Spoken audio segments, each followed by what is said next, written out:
Hello everyone, I am Nagarjun Sahu and you are watching my YouTube channel Arjun Physics Classes. हम देख रहे हैं electronics का अपना लेक्चर हाइब्रिड पैरामीटर्स और एच पैरामीटर्स। ठीक है, तो हाइब्रिड और एच पैरामीटर्स को समझने से पहले हमें जानना पड़ेगा कि पोर्ट क्या होता है। ठीक है, तो पोर्ट क्या होता है, पेयर ऑफ टर्मिनल्स होता है। ठीक है, जैसे कि यहाँ पर यदि मैं ये मोबाइल चार्जर की बात करूँ तो यहाँ पर जो है देखो 2 टर्मिनल है। ठीक है, तो ये क्या हो जाएगा, एक पोर्ट कहलाएगा। ठीक है, पेयर ऑफ टर्मिनल कितना है, एक है, पेयर कितना है, एक है। ठीक है, तो पेयर ऑफ टर्मिनल को क्या बोलते हैं, पोर्ट बोलते हैं। ठीक है, जैसे कि इसका ये वाला जो साइड है ये भी क्या है, पोर्ट ही है। ठीक है, तो पोर्ट किसे कहते हैं, पेयर ऑफ टर्मिनल को कहते हैं। ठीक है, लेकिन पोर्ट जो है, ठीक है, किसी पेयर ऑफ टर्मिनल को पोर्ट कहने के लिए, ठीक है, उस पेयर ऑफ टर्मिनल को पोर्ट कंडीशन को जो है सेटिस्फाई करना पड़ता है। ठीक है, तो पोर्ट कंडीशन क्या कहता है। ठीक है, तो पहले जान लेते हैं कि पोर्ट का काम क्या होता है। पोर्ट का काम होता है कि दो इलेक्ट्रिकल सर्किट को, ठीक है, दो इलेक्ट्रिकल सर्किट को कनेक्ट करने का जो है काम करता है क्या, पोर्ट। ठीक है, पोर्ट के द्वारा हम क्या करते हैं, दो इलेक्ट्रिकल सर्किट या कहूँ दो नेटवर्क को हम क्या करते हैं, कनेक्ट कर देते हैं। ठीक है, मतलब उनके जो है कनेक्शन के लिए हम पोर्ट का यूज़ करते हैं, जैसे कि अभी हमने चार्जर में देखा। ठीक है, तो यहाँ पर सभी पेयर ऑफ टर्मिनल जो होता है वो पोर्ट नहीं हो सकता। ठीक है, पोर्ट होने के लिए उन पेयर ऑफ टर्मिनल को पोर्ट कंडीशन को जो है सेटिस्फाइड करना पड़ेगा। ठीक है, तो पोर्ट कंडीशन क्या होता है कि यदि मैं मानूँ इसको जो है, ठीक है, इसको यदि मैं मानूँ क्या, एक इलेक्ट्रिकल सर्किट मानूँ। ठीक है, तो इसको यदि मैं पेयर ऑफ टर्मिनल मानूँ ये वाला, ठीक है, तो इसको पोर्ट कब कहूँगा, जब इस पेयर ऑफ टर्मिनल पर, इस पहले टर्मिनल पर यदि मैं I1 करंट दूँ तो जो दूसरे टर्मिनल पर, ठीक है, जो I1 करंट मुझे मिलेगा, ठीक है, वो दोनों का जो डायरेक्शन है वो तो अपोजिट होगा, लेकिन जो मैग्नीट्यूड है वो सेम होना चाहिए। मतलब यदि एक टर्मिनल पर मैं, जो पेयर ऑफ टर्मिनल है इसके एक टर्मिनल पर I1 दे रहा हूँ तो दूसरे टर्मिनल पर भी मुझे I1 मिलना चाहिए, तो ही इसको मैं क्या कहूँगा, पोर्ट कहूँगा। ठीक है, तो पोर्ट हमने जान लिया। ठीक है, अब हम जानते हैं, हम किसको देखेंगे, टू पोर्ट नेटवर्क के बारे में यहाँ पर कंसिडर करेंगे। तो उससे पहले हम देख लेते हैं वन पोर्ट नेटवर्क किसे बोलते हैं। ठीक है, वन पोर्ट नेटवर्क जो है बेसिकली इनपुट टर्मिनल के लिए जो है यूज़ किया जाता है। मतलब जो हम, यदि हम किसी, ठीक है, इलेक्ट्रिकल सर्किट में यहाँ पर इसमें केवल क्या हो, इनपुट टर्मिनल ही हो। ठीक है, जैसे कि यहाँ पर इसका वोल्टेज V1 है, ठीक है, दोनों टर्मिनल पर, और जो करंट है I1 है, तो केवल यदि इसका इनपुट टर्मिनल ही हो, इसका यदि मैं आउटपुट अचीव ना कर सकूँ, ठीक है, तो इसको मैं क्या बोलूँगा, वन पोर्ट नेटवर्क बोलूँगा। ठीक है, जैसे कि मेरे पास होता है रजिस्टर होता है, ठीक है, रजिस्टर होता है ये इस टाइप का, यहाँ से करंट दूंगा तो सेम करंट इधर से मिलेगा। ठीक है, तो ये क्या होता है, वन पोर्ट नेटवर्क का होता है। कैपेसिटर होता है सेम ही, ठीक है, और इंडक्टर भी होता है। ठीक है, एक टर्मिनल से दूंगा तो वो सेम जो है मुझे करंट उतना ही जो है इस टर्मिनल पर मिलेगा। तो ये क्या होता है, वन पोर्ट नेटवर्क का होता है। मतलब वन पोर्ट नेटवर्क में क्या होगा, ठीक है, इसमें जो है केवल इनपुट टर्मिनल ही होंगे। ठीक है, आउटपुट टर्मिनल नहीं होंगे। अब यदि मैं बात करूं टू पोर्ट नेटवर्क की, ठीक है, तो टू पोर्ट नेटवर्क में क्या होगा, ठीक है, यदि एक टर्मिनल, पेयर ऑफ टर्मिनल, और यहाँ पर कनेक्ट कर दूँ इस साइड में, यदि इस साइड में करंट जो है I2 जाता है, ठीक है, और इस टर्मिनल से जो करंट है वो I2 ही आए, ठीक है, अपोजिट डायरेक्शन में लेकिन सेम मैग्नीट्यूड का। ठीक है, तो इसको मैं क्या बोलूँगा, ये भी क्या है, पोर्ट है। ठीक है, तो ये जो होता है वो आउटपुट टर्मिनल होते हैं ये वाला। ठीक है, तो कोई भी नेटवर्क को मैं टू पोर्ट नेटवर्क कब बोलूँगा, जब उसमें इनपुट टर्मिनल भी हो और आउटपुट टर्मिनल भी हो। ठीक है, जैसे कि फिल्टर हमारा टू पोर्ट नेटवर्क होता है, ट्रांजिस्टर, ठीक है, उसमें इनपुट और आउटपुट दोनों हम दे सकते हैं और ले सकते हैं। ठीक है, तो वो क्या होता है, टू पोर्ट नेटवर्क होता है। ठीक है, तो ये था हमारा 1 पोर्ट और 2 पोर्ट नेटवर्क। 1 पोर्ट नेटवर्क में क्या होगा, हम केवल इनपुट ही दे पाएंगे, ठीक है। और मतलब पोर्ट कंडीशन क्या है कि ये जो करंट इधर से जाएगा वो इधर से सेम मैग्नीट्यूड का आना चाहिए, ठीक है। यहाँ भी जो करंट इस साइड से जाएगा वो सेम मैग्नीट्यूड का आना चाहिए। लेकिन 1 पोर्ट किसे कहते हैं, जिसमें केवल जो है क्या हो, इनपुट दिया जा सके, ठीक है। और 2 पोर्ट किसे कहेंगे, जिसमें इनपुट दिया जा सके और आउटपुट भी दिया जा सके, ठीक है। तो अब हम देखते हैं हाइब्रिड पैरामीटर के कॉन्सेप्ट पर, ठीक है। हमने ये पोर्ट नेटवर्क को समझ लिया, ठीक है। तो पहले क्या होता था, जब ट्रांजिस्टर का इन्वेंशन नहीं हुआ था, ठीक है, पहले वैक्यूम ट्यूब का यूज़ किया जाता था सर्किट्स में, ठीक है।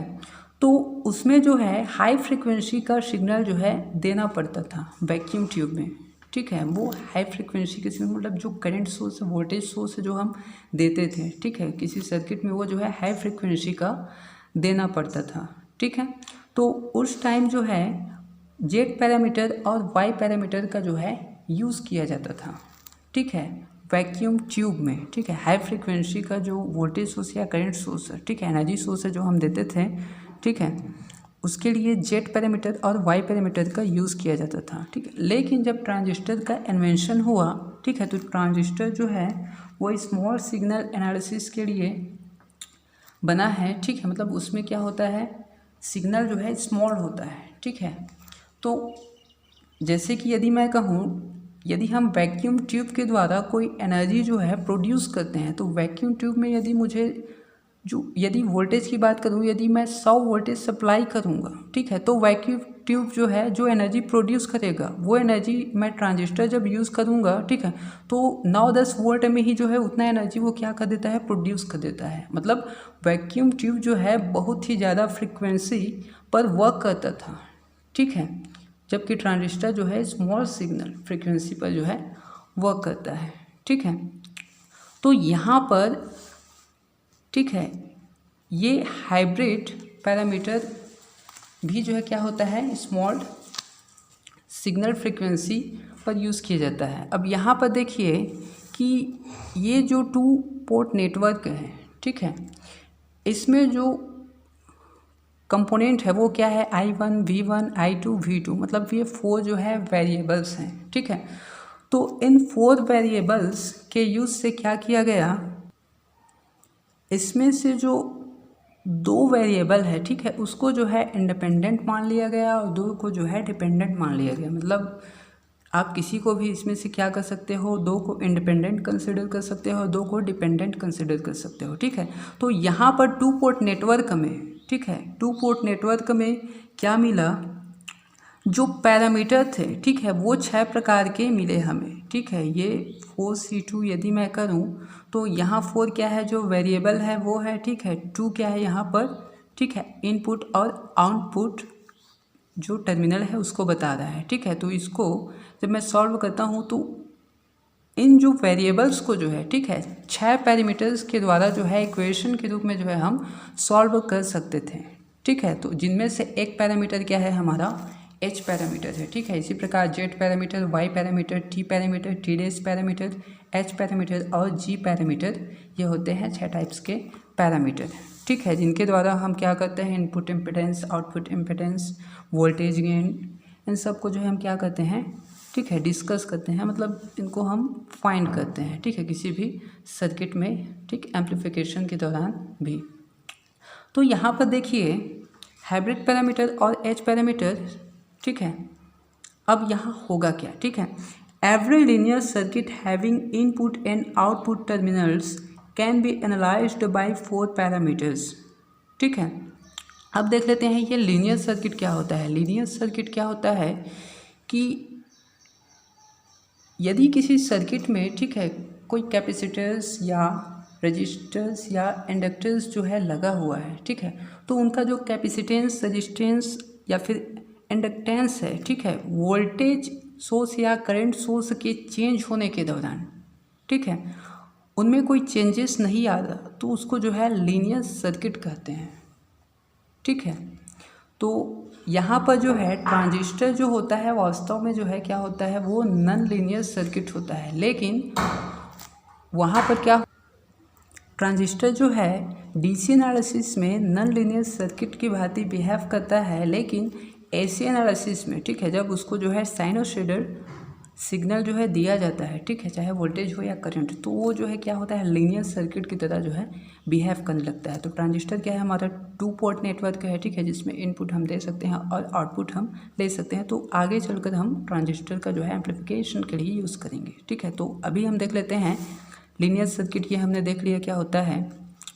तो every linear circuit having input and output terminals can be analysed by 4 parameters, ठीक है, ठीक है। प्रत्येक जो लीनियर सर्किट होंगे, ठीक है, जिनके पास क्या हो, इनपुट और आउटपुट टर्मिनल्स हो, वो जो है 4 पैरामीटर्स के द्वारा जो है उसको जो है हम डिस्क्राइब कर सकते हैं। किसको, उसके इनपुट इम्पिडेंस, ठीक है, output impedance, voltage gain, power gain, current gain, इन सब को जो है हम क्या कर सकते हैं, अचीव कर सकते हैं, ठीक है, स्मॉल सिग्नल एनालिसिस के लिए, ठीक है। एक जो है क्या किया जाता है, 1 मेजर्ड इन ओहम, ये हम आगे देखेंगे, 1 इन मोहो एंड 2 डायमेंशनलेस, ठीक है। एक ओहम में जो है मेज़र किया जाता है जो पैरामीटर है, ठीक है, एच पैरामीटर है, एक मोहो में, और एक जो है 2 जो है डायमेंशनलेस होते हैं, क्योंकि वो जो है गेन होते हैं, ठीक है, ठीक, इस कॉल्ड हाइब्रिड और एच पैरामीटर्स। तो उन 4 पैरामीटर्स को ही हम क्या कहते हैं, जिसके द्वारा हम वोल्टेज गेन, करंट गेन, फिर पावर गेन, ठीक है, इनपुट इम्पिडेंस, आउटपुट इम्पिडेंस, ये जो है हम फाइंड करते हैं, ठीक है। उसको क्या बोलते हैं, एच पैरामीटर्स बोलते हैं, ठीक है। एच क्यों बोलते हैं, H for small signal device and capital H for large signal units, ठीक है। हाइब्रिड मीन्स, ठीक है, इसको जो है हाइब्रिड पैरामीटर्स क्यों बोलते हैं, ये हम देखते हैं, ठीक है। Hybrid means mixed, since these parameters have mixed dimensions, hence they are called hybrid parameters, ठीक है। अब हमने देखा इनका जो है क्या है, डायमेंशन अलग अलग है, 2 डायमेंशनल ऐसे, तो इनका जो पैरामीटर्स का जो डायमेंशंस है, ठीक है, वो मिक्स्ड है, ठीक है, इस कारण इसको जो है हाइब्रिड पैरामीटर्स बोलते हैं, ठीक। तो ये हमारे पास एक लीनियर सर्किट है। लीनियर सर्किट मीन्स यहाँ पर क्या होगा, जो कैपेसिटर, रजिस्टर या इंडक्टर जो लगा होगा सर्किट में, ठीक है, उसका जो वोल्टेज या वोल्टेज सोर्स या करंट सोर्स की चेंजिंग के दौरान क्या होगा, उसके जो कैपेसिटेंस, रेजिस्टेंस या फिर इंडक्टेंस में जो है कोई चेंजेस नहीं आएगा, ठीक है, वो रिमेन फिक्स्ड रहेगा। Consider the linear circuit as shown in figure, इस प्रकार से हमने एक linear circuit, 2 port linear circuit हमने कंसिडर कर लिया। And this circuit input voltage and current are shown by V1 and I1, ठीक है, इनपुट करंट और वोल्टेज क्या है, V1 I1 है, while output voltage and current are shown by V2 and I2, ठीक। Considering the standard conventions, the current I1 and I2 are assumed to flow into the box, ठीक है। अब देखिए ये 2 पोर्ट नेटवर्क है, तो ये ब्लैक बॉक्स जो मैं माना हूँ, ठीक है, ठीक है, या लीनियर सर्किट, तो करंट जो है इस, मतलब ये पोर्ट है यहाँ पर, तो ये जो करंट है ये बॉक्स की तरफ ही क्या करेगा, फ्लो करेगा। ये जो है कन्वेंशन, ये कन्वेंशन के लिए हम जो है अज्यूम किए हैं, ठीक है, और ये होता भी है। The currents I1 and I2 are assume to flow into the box, the input and output voltage V1 and V2 are assumed positive from the upper to lower terminals, और यहाँ पर जो वोल्टेज है वो क्या है, पॉजिटिव, और ये नीचे जो है वो निगेटिव, ये जो है दोनों साइड में क्या किया गया है, अज्यूम किया गया है, ठीक है। मतलब हर लीनियर सर्किट में ये हम अज्यूम करेंगे ये वाला, ठीक।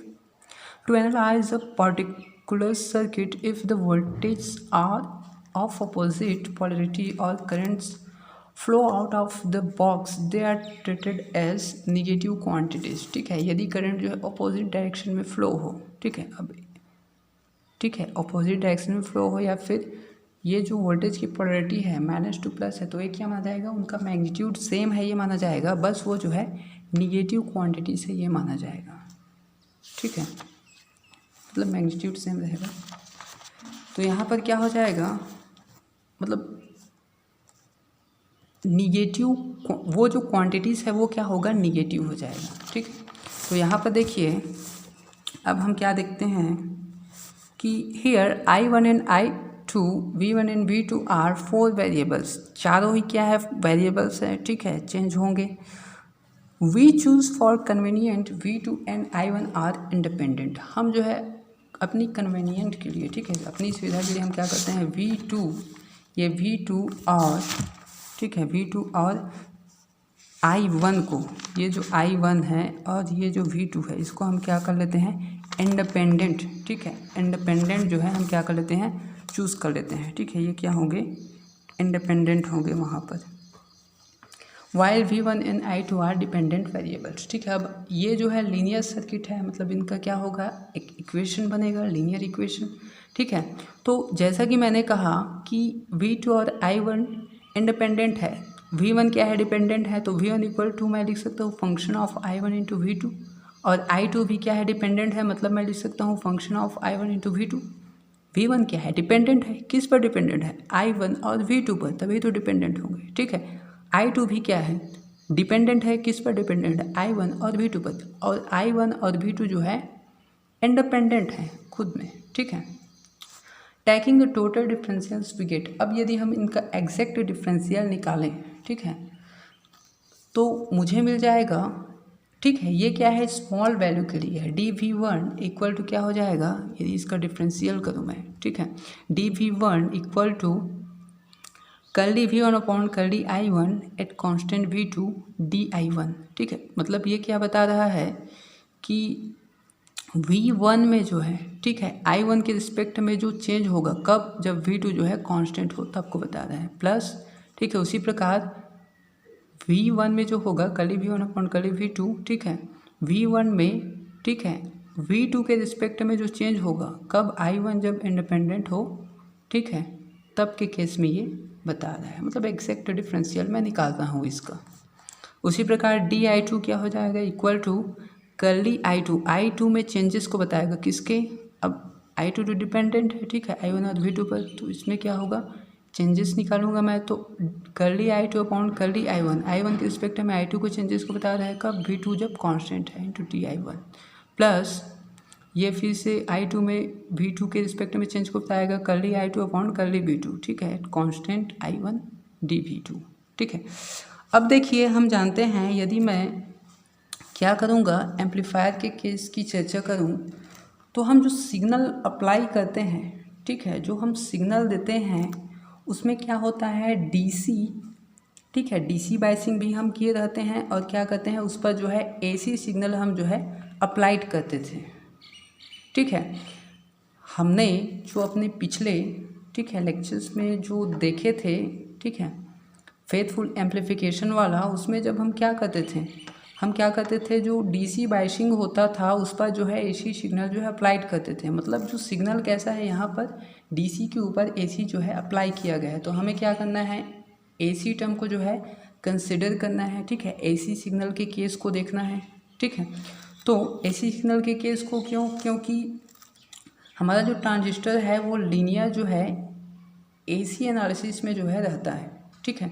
तो हम देखते हैं, we can write for the instantaneous value of the variables quantities, यदि इनकी छोटे वैल्यू के लिए हम देखें, AC एनालिसिस के लिए हम देखें, तो क्या हो जाएगा, dV1 को स्मॉल वैल्यू के रूप में स्मॉल V1 लिख सकता हूँ, इक्वल टू ये क्या हो जाएगी, ये similarly small V1 upon I1, ठीक है, कब, V2 जब कांस्टेंट रहेगा, इनटू स्मॉल I1, ठीक है, प्लस ये सिमिलरली मैं लिख सकता हूँ स्मॉल फॉर्म में, ठीक है, ऐसे एनालिसिस के लिए।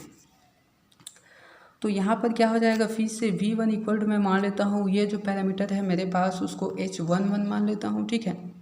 अब ये है क्या, इसका नाम क्या है, इसका जो मेज़र करने का जो यूनिट क्या है वो भी हम देखेंगे, ठीक है। अभी तो हमने इसको जो है H11 मान लिया है टू I1, प्लस इसको मैं क्या मान लिया, H12 टू V2, और इसको मैं क्या मान लिया, H21 इंटू I1, प्लस इसको मैं क्या मान लिया, H22 टू V2, ये हो गया, ठीक है। तो इसको H11, H12, H21, H22, ठीक है, यही हाइब्रिड पैरामीटर्स है। अब इनका नाम क्या होगा, ठीक है, इनका यूनिट क्या होगा, ये है क्या, उसको हम देखेंगे, ठीक है। तो ये हमारे पास जो है लीनियर इक्वेशन मिल गया, ठीक है, ये डिपेंडेंट V1 और डिपेंडेंट I2 के लिए, ठीक है। तो ये इक्वेशन होता है हमारा H पैरामीटर्स के टर्म में, इसको हम मैट्रिक्स फॉर्म में इस तरह से लिख सकते हैं, ठीक है। अब हम देखते हैं इनका डिटर्मिनेशन कि H11, H12, H21, H22 है क्या। तो यहाँ पर देखिए डिटर्मिनेशन ऑफ एच पैरामीटर्स, ठीक है। एच पैरामीटर्स को डिटरमाइन करेंगे अब हम, जो 4 पैरामीटर्स हमने माना है, ठीक है। केस फर्स्ट देखिए, ठीक है।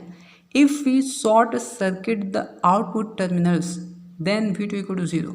अब मैं क्या कर दूँ, जो आउटपुट टर्मिनल्स हैं, ठीक है, ये जो मेरा आउटपुट टर्मिनल है ये वाला, ठीक है, इसको मैं क्या कर दूँ, शॉर्ट सर्किट कर दूँ, ठीक है। हम क्या देख रहे हैं, AC एनालिसिस के लिए देख रहे हैं, मतलब यहाँ पर जो सोर्स वोल्टेज होगा वो AC में होगा, ठीक है। तो यदि मैं शॉर्ट सर्किट कर दूँ मतलब ये क्या होगा, 0 हो जाएगा, मतलब V2 इक्वल टू मैं 0 कर दूँ, तब के केस में इक्वेशन 5 और 6 से हम देखेंगे, ठीक है। मतलब हम शॉर्ट सर्किट के केस में देख रहे हैं, इसको आप याद रखिए, ठीक है। शॉर्ट सर्किट कर दूँ, ठीक है, तो इक्वेशन 5 और 6, V2 इक्वल टू 0 हो जाएगा, तो V2 इक्वल टू 0 मतलब ये वाला टर्म 0, तो H11 का वैल्यू मुझे क्या मिल जाएगा, ठीक है। यहाँ पर देखिए V2 इक्वल टू 0, ठीक है, तो यहाँ पर क्या हो जाएगा, ये 0, तो H1 equal to V1 upon I1 हो जाएगा, V1 upon I1 for V2 equal to 0, that means output shorted. कब, जब आउटपुट जो है सॉर्टेड है, ठीक है। Similarly V2 equal to 0 equation 6 में हम देखेंगे तो ये 0, तो H21 क्या हो जाएगा, I2 अपॉन I1 हो जाएगा, तो ये मिल जाएगा मुझे H21 equal to I2 upon I1 for V2 equal to 0, that means output shorted, ठीक है।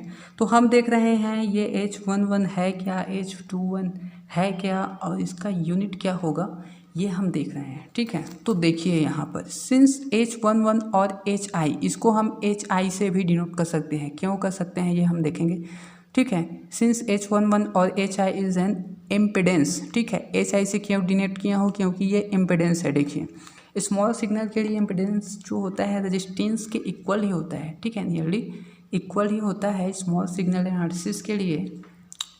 तो ये जो V1 अपॉन I1 है, ठीक है, ये क्या होता है, इम्पिडेंस होता है, ठीक है। इम्पिडेंस जिसको हिंदी में क्या बोलते हैं, प्रतिघात बोलते हैं, ठीक है, इम्पिडेंस ये वाला। Hence it is called input impedance with output shorted. मतलब H11 या HI ये है क्या, इसका नाम क्या है, input impedance with output sorted, ये इसका नाम हो गया, ठीक है। और इम्पिडेंस का जो यूनिट है वो क्या होगा, ओहम होगा, ठीक है। इसका यूनिट क्या हो जाएगा, ओहम हो जाएगा H11 का। अगेन H21 क्या हो जाएगा, देखिए I2 अपॉन I1, ये क्या है, करेंट गेन है, ठीक है, करेंट गेन। तो यहाँ पर देखिए सिमिलरली H21 और HF, इसको मैं HF भी लिख सकता हूँ, क्यों, क्योंकि देखिए is an current gain, hence it is called forward current gain with output shorted, ठीक है। ये जो करेंट गेन है वो किस कंडीशन में है, फॉरवर्ड कंडीशन में है, ठीक है। इस कारण इसको क्या बोलते हैं, forward current gain with output sorted बोलते हैं। मतलब H21 या फिर HF, ठीक है, इसका नाम क्या हो जाएगा, forward current gain with output sorted. अब गेन का जो डायमेंशन होता है, ठीक है, वो डायमेंशन लेस होगा, ठीक है, इसका यूनिट भी नहीं होगा, ठीक है, ये क्या होगा, डायमेंशन लेस होगा। अब देखिए हमने H11 और H2 या फिर HI और HF हमने फाइंड कर लिया, क्या है ये, एक जो है input impedance with output sorted है, और एक क्या है, forward current gain with output sorted है, ठीक है। केस 2 में क्या हो जाएगा हमारा, लेट इज नाउ। तो ये हमने देखा कि H11 और H21 को, ठीक है, डिटरमाइन करने के लिए हमें क्या करना पड़ता है, इसको जो है शॉर्ट सर्किट करना पड़ता है, ठीक है, जो सर्किट है उसको। केस 2 में क्या देखेंगे, let us now consider that the input terminals are open, that means I1 equal to 0, then from equation 5 और 6। अब हम क्या करेंगे, जो ये वाला जो, ठीक है, जो लीनियर सर्किट था हमारे पास ये वाला, इसमें मैंने क्या किया था, ठीक है, सिग्नल अप्लाई किया था, तो इसका जो इनपुट है वो ओपन करूँगा, मतलब यहाँ पर जो करंट है उसका वैल्यू जो है क्या होगा, 0 होगा यहाँ पर, ठीक है, I1 इक्वल टू 0। तो यहाँ पर क्या हो जाएगा, ये I1 का वैल्यू 0 हो जाएगा और ये V1 मिलेगा मुझे, ठीक है। और यहाँ जो है ये वाला I2 हो जाएगा ये वाला, ठीक है, और ये क्या है, V2 है, ठीक। तो ये हमारा क्या किया हमने I1 इक्वल टू 0 कर दिया। तो यहाँ से हम निकाल सकते हैं ये वाला वैल्यू। देखिए क्वेश्चन 5 और 6 से I1 0 मतलब ये पूरा 0, तो H12 मिल जाएगा मुझे V1/V2। ठीक है, ये 0 फिर से I1 0 तो H22 मिल जाएगा मुझे I2/V2। ठीक है, अब देखिए यहाँ पर H12 इक्वल टू V1/V2। ठीक है, for I1 equal to 0 that means input open and H22 equal to I2/V2 for I1 equal to 0 that means input open. तो अब इसका नाम क्या होगा और ये वैल्यू क्या है, इसका यूनिट क्या होगा, ये हम देखते हैं। ठीक है, सिंस H12 और H12 को मैं HR से डिनोट करता हूँ, क्यों, is a reverse voltage gain and hence it is called a reverse voltage gain with input open. अब देखिए V2/V1 क्या होता है, वोल्टेज गेन होता है। ठीक है, लेकिन ये V1/V2 है, मतलब रिवर्स है। ठीक है, तो ये रिवर्स क्या है, वोल्टेज गेन है, कब, विथ इनपुट ओपन। इसलिए इसको मैं क्या किया हूँ, HR से भी रिप्रेजेंट किया हूँ, जो क्या बताता है, reverse voltage gain with input open को बताता है। ठीक, H12 और HR is a reverse voltage gain, hence it is called a reverse voltage gain with input open. Similarly H22 or HO is an output admittance। ठीक है, admittance क्या होता है, एडमिटेंस जो है, ठीक है, इम्पिडेंस का जो है उल्टा होता है। सॉरी, मैंने स्टार्टिंग में जो है प्रतिघात बोल दिया था, वो क्या होगा, प्रतिबाधा कहते हैं। ठीक है, इम्पिडेंस मीन्स क्या होता है, प्रतिबाधा। ठीक, तो प्रतिबाधा का जो उल्टा होता है उसको जो है क्या बोलते हैं, एडमिटेंस बोलते हैं। ठीक है, अब यहाँ पर देखिए इम्पिडेंस का उल्टा है। ठीक है, V/I क्या होता है, स्मॉल सिग्नल एनालिसिस के लिए रेजिस्टेंस कह सकता हूँ या फिर, ठीक है, इम्पिडेंस कह सकता हूँ। तो इम्पिडेंस का ये उल्टा है, मतलब इसको क्या बोलेंगे, एडमिटेंस बोलते हैं उसको। ठीक है, तो यहाँ पर क्या हो जाएगा, आउटपुट एडमिटेंस है। ठीक है, सिमिलरली ये जो है ये आउटपुट इम्पिडेंस का फॉर्मूला होता है। ठीक है, मतलब सर्किट के आउटपुट साइड में जो इम्पिडेंस होगा उसका क्या होता है, फॉर्मूला होता है विथ इनपुट ओपन। तो इसका नाम क्या हो जाएगा हमारा, ठीक है, output admittance with input open. तो इस तरह से हमारा H12 और HR, ठीक है, H12 और HR, H22 और HO का नाम होता है। अब यहाँ पर देखिए, ठीक है, इम्पिडेंस का जो हमने क्या देखा था, यूनिट देखा था, महो में था। ठीक है, तो एडमिटेंस का यूनिट क्या हो जाता है, सॉरी, उसका यूनिट जो है ओहम में था, तो इसका यूनिट क्या हो जाएगा, महो में हो जाएगा ये वाला। और ये जो है रिवर्स वोल्टेज गेन है, तो गेन का जो यूनिट होगा वो डायमेंशन लेस होगा। ठीक है, इसका यूनिट नहीं होगा, डायमेंशन भी नहीं होगा। ठीक है, तो इसका यूनिट क्या हो जाएगा, महो हो जाएगा। ठीक है, तो इस तरह से इसका जो है डिटर्मिनेशन होता है। नेक्स्ट लेक्चर में हम क्या देखेंगे, इसका जो है इक्विवेलेंट सर्किट देखेंगे। ठीक है, H पैरामीटर के टर्म में। Thanks for watching the video.